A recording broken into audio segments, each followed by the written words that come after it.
is Local Edition. I'm Brad Pomerance in Long Beach. Today we are joined by Dr. Felton Williams. He is a trustee with the Long Beach Unified School District, has worked both in high school education and higher education. Long Beach City, Cal State Long Beach, Cal State Dominguez Hills. So I want to speak with you about the mood in the education community. The new administration in Washington has discussed the potential of withdrawing federal funds for school districts, colleges that don't play when it comes to immigration matters. What's the mood in education as a result? Well, our position in education is we follow federal policy. Federal policy basically outlines what we have to do relative to our students of color. Right. Our immigrant student population. And the law stipulates that we provide the number of students that we have, that we serve for free and reduced lunch purposes, and no names, but strictly numbers, and that's Right. federal policy. We do not turn over names of individuals or anything like that, but that is under federal rule. Right. So those are the rules that we play by. The challenge, though, is that we do have an administration in Washington that seems willing to change the federal rules with tremendous alacrity. They've changed federal rules as it relates to entry into the country. We know that as we speak today, and events are moving quickly, they're looking at adjusting the rules as it relates to federal funding. I mean, recently there was a protest at UC Berkeley, and President Trump tweeted that maybe they'll withdraw federal funds from Berkeley because the protest essentially shut down a contributor from Breitbart, a conservative website. So is that of concern to you, this ability and willingness to change the rules? Well, there's always the talk that goes on, but beyond that, he still has to deal with federal law. Now, to speak is one thing, but to actually put that into practice is another. It's true, and it is interesting because, again, events are moving quickly, but many prognosticators had thought that he being the president, would immediately reverse what's known as deferred action, which allows children brought here as minors, now that they're adults under 30, to have legal status under a program launched by President Obama. As we speak today, the program's still in place. Right.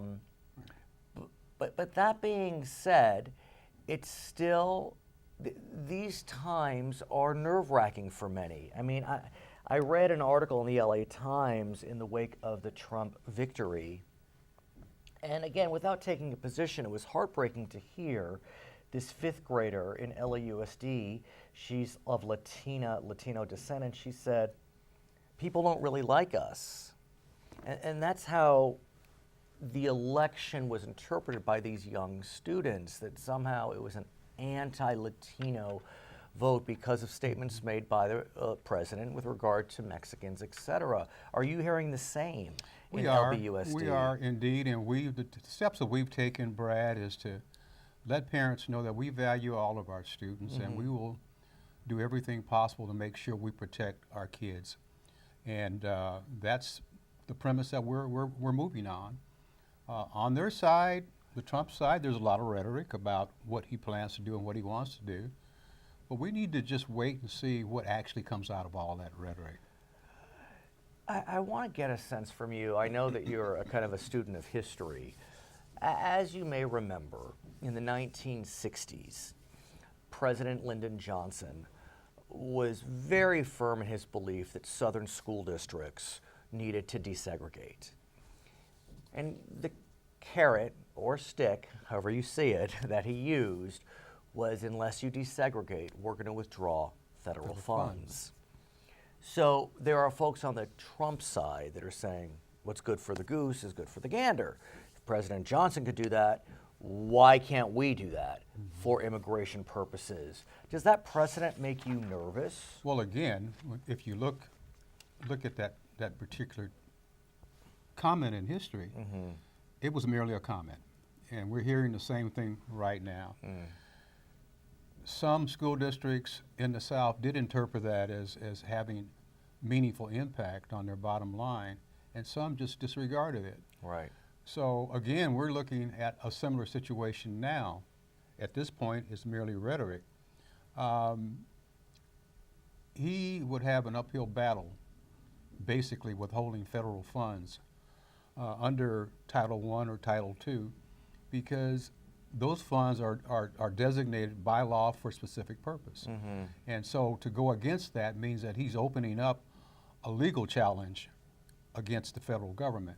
If that's the game he wants to play, we're ready to go. We're ready to go after it. The superintendent of public instruction for the state, Tom Torlakson, he declared in December that public school campuses will not be an arm of Immigration and Customs, and he urged all school districts to become safe havens.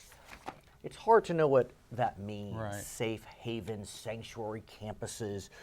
These words have lots of different applications or interpretations. For some, sanctuary status simply means we encourage immigrants to get involved. For others, it means we will not turn over immigrants to law enforcement officials.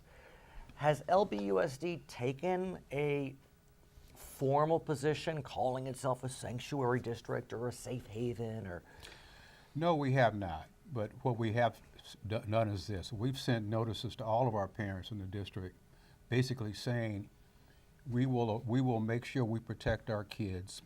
We will not turn over any information about the legal status of our kids to the federal government. what's interesting is the UC system has said that, the CSU system, California Community Colleges, but some of these entities that are making these statements, either more informally, as you describe, or more formally, do have caveats.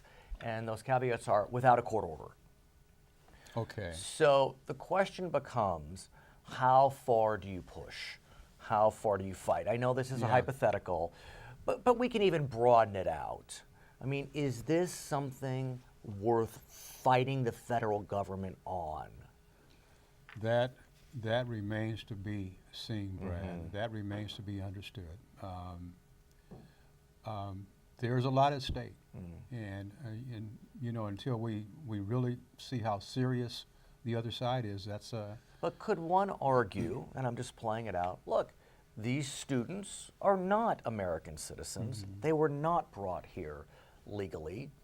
Why should we be spending federal, state, local resources if they shouldn't be in the country anyway? well, we get federal dollars for those kids. We get state dollars for those kids. So given that premise, we have a right to protect those kids. These kids are being funded by federal dollars and private and state dollars. So What if federal dollars are stripped? Not even related to the sanctuary question, but just, you know, the feds say, you know, we're not going to pay for undocumented. and we have to go back and take a look at where we are and try to assess that. And I can't answer that right No, now I hear because you. It's fair. there's too many pieces to it. It's fair. I want to thank you for joining us. These are interesting times indeed. His name is Dr. Felton Williams. He is a trustee with the Long Beach Unified School District, which educates about 75,000 students in this community. My name is Brad Pomerance. We're coming to you from Long Beach on Local Edition.